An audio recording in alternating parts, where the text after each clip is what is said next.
We're now moving on to the next lesson in the graphing and transformations chapter. And for this lesson, we'll be talking about expansions and compressions of functions. Expansions and compressions, what are they? Well, an expansion is when you're stretching an object and making it wider. And for compression, you're basically squeezing an object and making it thinner. So let's take a look at expansions and compressions in the vertical direction. I have an object here highlighted here in green. And if I want to vertically expand this, it basically means my object, I'm going to stretch my object in the vertical direction and I'm making it wider. And for vertical compression, I'm basically squeezing the object and making it thinner. So my object went from up here down here. So basically I squeezed it and I made it a lot thinner. Alright, so let's take a look at some horizontal expansions and compressions. So I have my same green object. And if I expand this thing horizontally, I'm simply stretching it and making it wider in the horizontal direction. And for compression, I'm simply taking the object and I'm squeezing it and making it thinner in the horizontal direction. So those are some visual diagrams of compressions and expansions. All right, now throughout this lesson, I may say things like expand by a factor of 2, and when you hear something like that, that simply means I'll be multiplying all my values by 2. And if you hear something like compress by a factor of 1/2, that simply means I'll be multiplying all my values by 1/2. So expand and compress, those are two words that I'll be using regularly in this lesson. All right, let's move on now. Let's take a look at horizontal expansions and compressions now. So a horizontal expansion or compression will happen when the x variable is directly multiplied by a constant inside the function. Now the word constant, that just means we need some kind of number value like 2, 3, 4, 5, or maybe a half or 3/4. So if this is my original function, and my x variable here, if my x variable here is being multiplied by a constant, kx, then this will represent a horizontal compression or expansion. So let's take a look at these 4 examples, and let's just try to identify whether we're dealing with a horizontal expansion or compression by seeing if my x variable is being multiplied directly by a constant. For my first example here, I have y equals to x squared. Notice that my x here is being multiplied by 3. So this is indeed, this is indeed a horizontal expansion and compression because x is being multiplied by 3 before it's being squared. Now for my next example, I have y equals to x squared, and then after a transformation, I have y equals to 3x squared. Now for this example, unfortunately, this is not direct because x is squared before multiplying by 3. So the x variable here, it's not being directly multiplied by a constant, so this one is not an example of a horizontal expansion or a compression. Now if I take a look at my next example here, I have y equals the square root of x, and after we have a transformation, I have y equals to 1/4 times x. Notice that my x variable is being directly multiplied by a constant here, which is 1/4, so this indeed is an example of a horizontal expansion or a compression. And finally, for my last example here, I have y equals to the square root of x, and after a transformation, I have y equals to 1/4 times the square root of x. And notice that my x variable here is not being multiplied directly by 1/4. The 1/4 is actually on the outside of the function, so this expression right here is not a horizontal transformation. It's actually going to be a vertical transformation. So this example right here and this example right here, those are examples of horizontal transformations. Either it could be expansion or compression, I don't know yet, but I'll talk about that next. And these 2 examples here and here, the x is not being directly multiplied by a constant, so therefore these are not horizontal transformations. All right, let's move on now. Now, before we talk about compressions and expansions, let's just analyze y equals to the absolute value of x, and let's also analyze the graph y equals to the absolute value of 2x, and let's just see if we can come up with some kind of relationship between this graph and that graph. All right, so here's a table of values, and here are some random x values, and here are my corresponding y values. You should be comfortable finding the y values if you're given your x values. All you're doing is you're taking your x values and you're just inserting them back into the original function and getting the corresponding y values. So you should be quite comfortable with getting a table of values now. And here's the graph of y equals to the absolute value of x. You get this nice little V shape. All right, now let's graph y equals to the absolute value of 2x. And here are some random x values, and here are the corresponding y values. And there's the graph. Here's the graph in blue. This is the graph of y equals to the absolute value of 2x. Now, before we look at the graph, let's take a look at the table of values here, and what kind of connections can we make? Well, what I see is all the y values appear to be the same, but the x values are not. All right, so if I have a 4 here, I have a 2 there. If I have a 2 there, I have a 1 there. If I have a -2 there, I have a -1 there. If I have a -4 there, I have a -2 there. So it looks like all of these x values have been multiplied by a constant of a half. So 4 times a half would give me 2. 2 times a half would be 1. And -2 times a half would be -1. So all my x values have been multiplied by a constant of 1 over 2 to get the corresponding x values over here. So if I have a value of 2 here, absolute value 2x, it looks like I'm taking all my x values and I'm multiplying them by a half, and basically my graph is going from x to, I'm going from x to 2x, which was the case here, and the k value was 2. That's the constant, which is 2. And as x is changed from x to 2x, the graph is squeezed horizontally by a factor of a half. So this blue graph has been squeezed in the horizontal direction by approximately 1/2. So all the x coordinates are compressed and multiplied by 1/2. Okay, great. So let's keep that in mind, and let's look at the next example. Given the following equations, once again I have y equals to the absolute value of x, and this time my new transformation will be y equals to the absolute value of 1 over 2x. So let's graph both equations. The absolute value of x, we just did this one in the previous example, so I'm just going to quickly generate the graph here. Here it is, y equals to the absolute value of x. And now let's graph y equals to the absolute value of 1/2 x. In this case, the value of k, my constant, is 1/2. 1/2 is being multiplied to my x variable. And here, here's my table of values. And let's make a table of values right now. Here's some random numbers. And here are my corresponding y values. And here is my graph of y equals to the absolute value of 1 over 2x. Now, just looking at these graphs visually, when I compare this red graph and this blue graph, it looks like the blue graph has been expanded in the horizontal direction, is a little bit wider. And when I compare the numerical values from the table of values here, I notice that my y values are still the same, but my x values are not. So if I have a value of 2 here, my new function will have a value of 4. If I have a value of 1, my new function has a value of 2. If I have a -1 here, I have a value of -2. So basically what's happening is it looks like all of these x values have been multiplied by 2, and I get these corresponding x values over here. All right, and just remember, 0 times 2 will still be 0.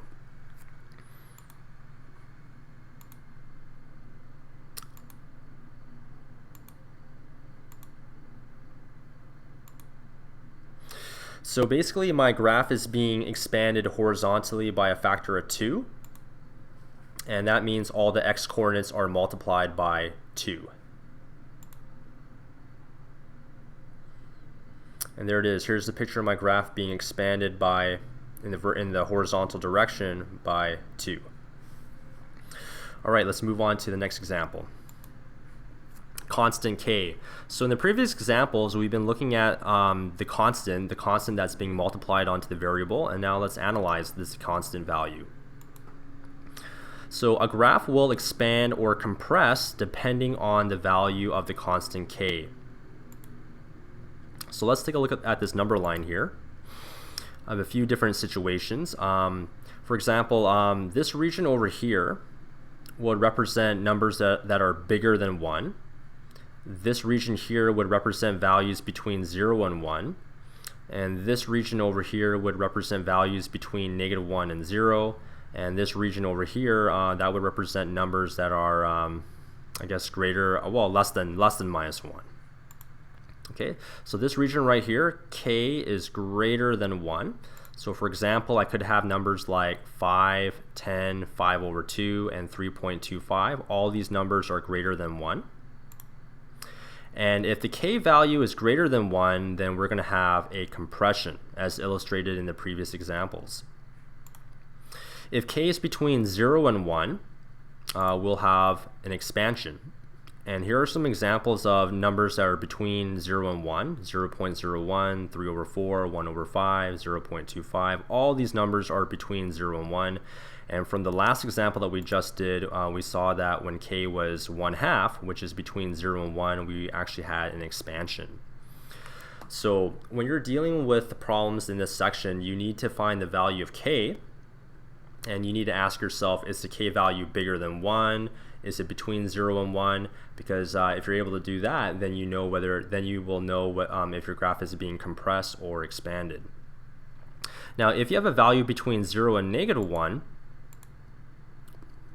for example, if your k value is -0.75 or -7/4, for example, you're still dealing with an expansion, but since you have the minus sign, you will also have a reflection. Okay? And if your k value is less than -1, so if you're in this region over here, so if you have numbers like -5, -10, -5/2, these are all numbers that are less than -1, then you're also dealing with a compression. But since you have a minus sign, you will also have a reflection as well.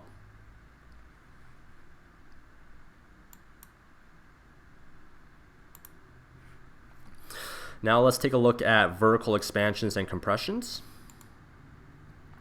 So basically when you have a vertical expansion or compression, this will happen when the y variable is directly multiplied by a constant k outside the function. All right, so this one's a little bit more trickier than the horizontal expansion and the horizontal compression, so you got to pay attention here. If this is my original function, y = f of x, and if it undergoes a transformation, it may look like something like this. Notice that my y variable is being multiplied directly by a constant k, and if that's the case, then I'm dealing with a vertical expansion or a vertical compression. Now, the y variable must also be isolated, so you need to divide both sides by k. So once again, a lot of times in your math textbooks and your homework problems, you may not see the function represented like this. A lot of times the k, it may not be on the left-hand side. You might see the k on the right-hand side. So you got to be careful there. So if I divide both sides by k, I get y = f of x divided by k. So this k was up here, and then I moved it downstairs. Notice that my y variable has now been isolated. And sometimes you'll see this expression written as y = 1/k times f of x, which is the same thing. So this top equation here and this bottom equation here, although they look different, they're actually the same thing. But a lot of times in the textbooks, you are more likely to see your function being written like this. Let's take a look at an example here. Y = x squared, a parabola. And now I have a transformation, and now I have 3y = x squared. Here's another example here, y = the square root of x. Here's a transformation, 2/3y = the square root of x. Y = the absolute value of x. After a transformation, it's going to look like -5y = absolute value of x.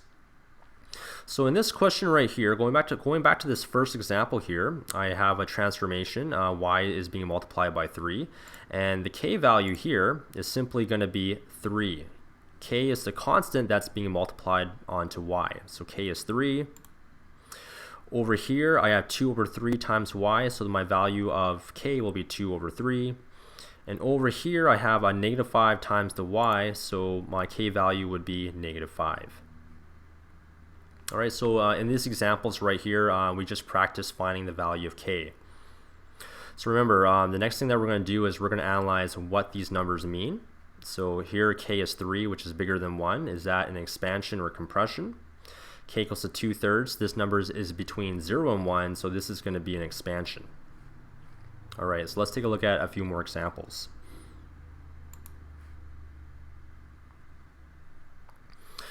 Now, we have to be careful with vertical expansions and compressions. Sometimes we might have y equals to x squared, and then we might have y equals to 4x squared. All right, so in the previous examples, the value of k was usually on the left-hand side, but now in this example, the value of k has moved over to the right-hand side. And if you looked at this example right here, and if I asked you what is the value of k, you got to be very careful here. The value of k is not 4, but if your constant is on the other hand side of the equation, the k value will be the reciprocal. So the reciprocal of 4 is simply going to be 1 over 4.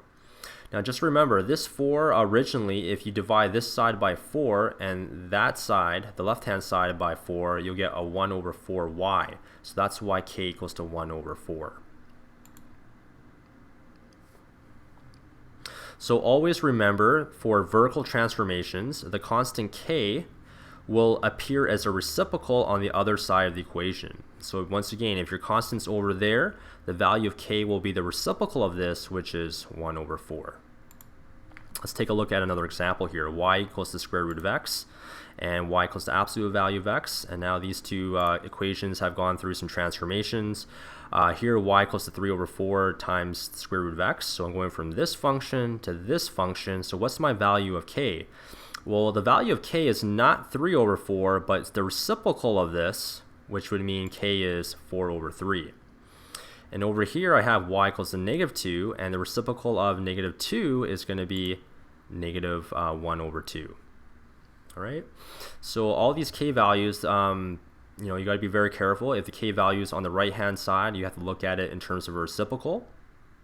And so just to remember, and you got to be very careful when you analyze the equations here. All right, let's move on now. Given the following equations, y equals to the square root of x, and after it undergoes a transformation, I have 1/3 y equals the square root of x. I want to graph both equations, and I want to indicate what translations occurred. All right, so let's graph both of these functions. Y equals the square root of x. We should be fairly comfortable with graphing this function now. So here's my table of values. Here are some random x numbers, and here are my corresponding y values. And there they are, they're being plotted. And here's my graph here in red. This is the graph of y equals the square root of x. Now I have the function 1 over 3y equals to the square root of x. Now let's graph this guy. Now, you can't put this equation directly into your graphing calculator. You need to do a little. You need to apply some algebra here, and you need to isolate for y. So if you do that, well, in this case, k is 1/3, and if you do construct a table of values, you'll get something like this. And if you do put this in your graphing calculator, you need to take this 3 value here and you need to move it to the top here. So you would graph y equals to 3 times the square root of x. All right, so if you look at these two table of values, you'll notice that the x values are the same, but the y values are different. In fact, if I have a 1 here, I have a 3 there. If I have a 2 there, I have a 6 there. If I have a 3 there, I have a 9 there. So it looks like my y values have been multiplied by a factor of 3. All right, so there it is. Here's my graph of this is my graph of 1 over 3y equals the square root of x. And you'll notice that my graph, my red graph and my blue graph, it looks like the blue graph has been expanded by a factor of 3. And that makes sense because k equals to 1/3. The value of k is less than 1. Sorry, it's between 0 and 1. So if you're between 0 and 1, you have an expansion. Okay, so y changes from y to 1 over 3y. So that means the graph is expanded vertically by a factor of 3. All the y coordinates are multiplied by 3, and we did see that. All right. And if I look at my original function here, it's just been expanded by a factor of 3. All right, so great. Let's move on. Now I have y equals the square root of x, and now I have, after it's gone through a transformation, I have 3 times y equals the square root of x. So I want to graph both equations, and I want to indicate what translations have occurred. All right, so let's quickly graph this. Here's my original function here. Y equals the square root of x, similar to the last example. And now I have 3 times y equals the square root of x. And this time it says k equals to 1/3. This is actually wrong. It should be k equals to 3. So just ignore this mistake here. It should be k equals to 3. Anyways, let's just make a little table of values here. There are some x values here. Notice that the x values are the same, and my y values, let's just see, how can I compute my y values? I got 0, I got 1/3, 2/3, 1, and 4/3. So, by now you should realize that my y values here, they are indeed different, and it looks like if I go from a 3 to a 1, it means I take my 3 and I multiply it by 1/3, so 3 times 1/3 will be 1. 4 times 1/3 will be 4/3. 2 times 1/3 will be 2/3. So let's plot those points. And if you look at the graphs here, it looks like the blue graph has been compressed vertically by a factor of, well, by a factor of 3 probably. So y goes from y to 3y. So the graph is compressed vertically by a factor of 1/3. Sorry, it's 1/3. I said 3, but I apologize for that. The graph is compressed vertically by a factor of 1/3, and all the y coordinates are multiplied by 1/3. So if I highlight my my original graph, you can clearly see that my blue graph has been compressed in the vertical direction by 1/3.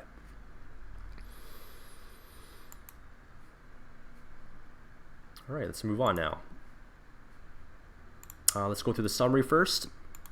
So when we have a horizontal expansion or compression, that means the x variable will be multiplied by a constant. And if that constant is between 0 and 1, then we're dealing with a horizontal expansion. And if the value of k is greater than 1, then I'm dealing with a horizontal compression. Now it says right here a horizontal expansion by a factor of 1/k. So let's just say your k value is 1/2. That would mean you would take all your x coordinates and multiply them by a factor of 1/k.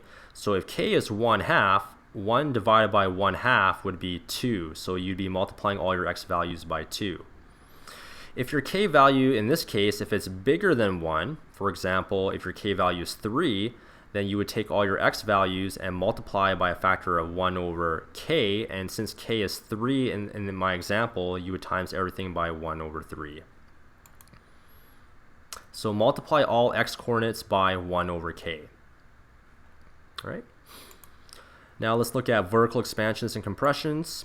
So if y is being multiplied directly by a constant, then that means you're dealing with an expansion or a compression in the vertical direction. And a lot of times you will see the equation written as y equals to 1/k times f of x. All right, so just a reminder again, if k is between 0 and 1, then that means you're dealing with a vertical expansion by a factor of 1/k. And if you are dealing with a k value that's bigger than 1, then you're dealing with a vertical compression by a factor of 1/k. So just remember, once again, if your k value is between 0 and 1, for example, like 1/3, then you're taking all your y values and you're multiplying by a factor of 1/k. Since k is 1/3, 1 divided by 1/3, that's going to be 3. So you're multiplying everything by 3. So multiply all y coordinates by 1/k.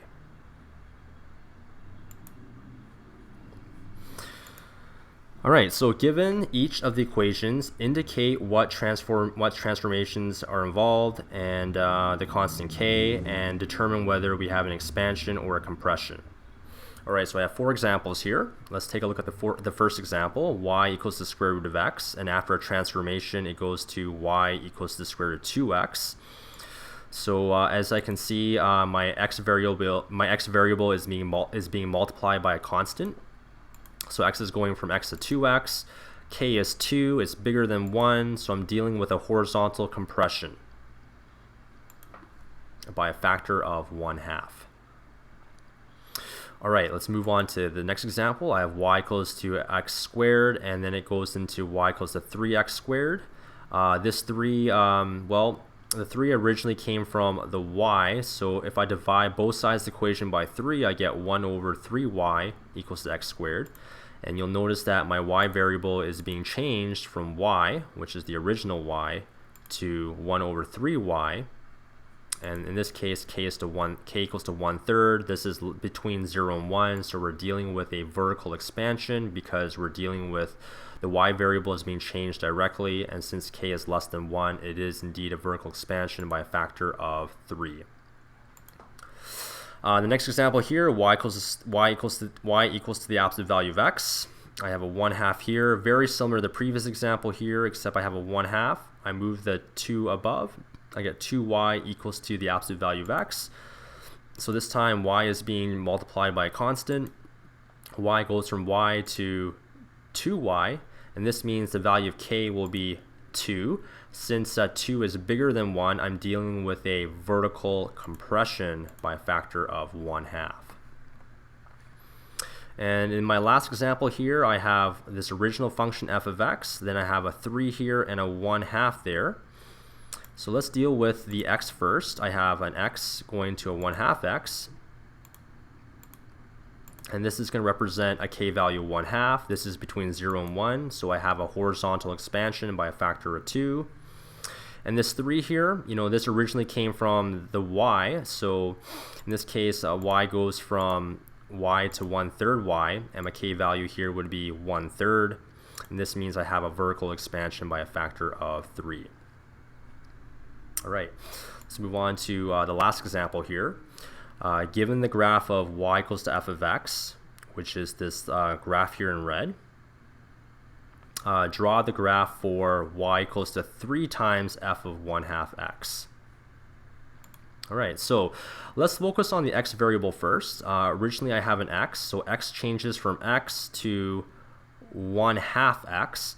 So that means the k value is 1/2, and I'm dealing with a horizontal expansion by a factor of 2. So that means I times all my x coordinates by 2, and I will expand in the horizontal direction, making it wider by a factor of 2. Now, if I have y, now if I look at the y variable, my original y is y, and I go from this to 3 times f of 1/2 x. So this 3 right here, it was originally touching the y on the other hand side. So if you divide both sides by 3, you'll get 1/3 y on the left hand side. So you'll notice that y goes from y to 1/3 y, which is what we have right here. And that means k is 1/3, and this represents a vertical expansion by a factor of 3.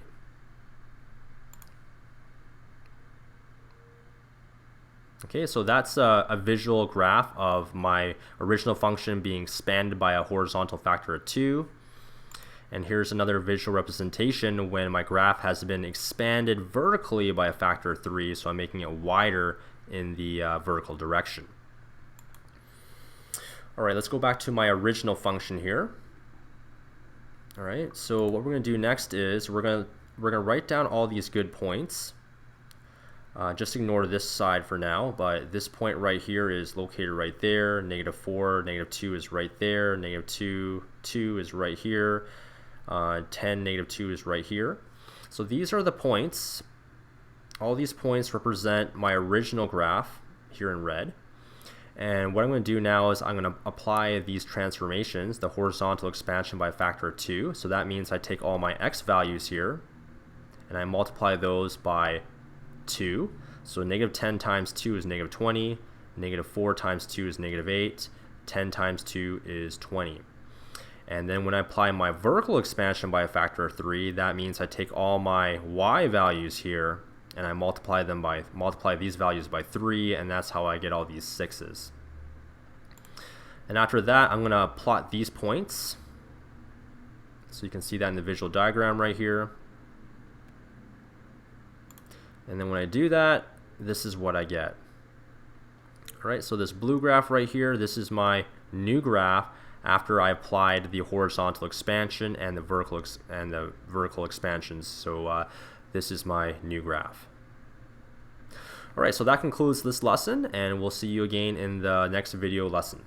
All right, thank you.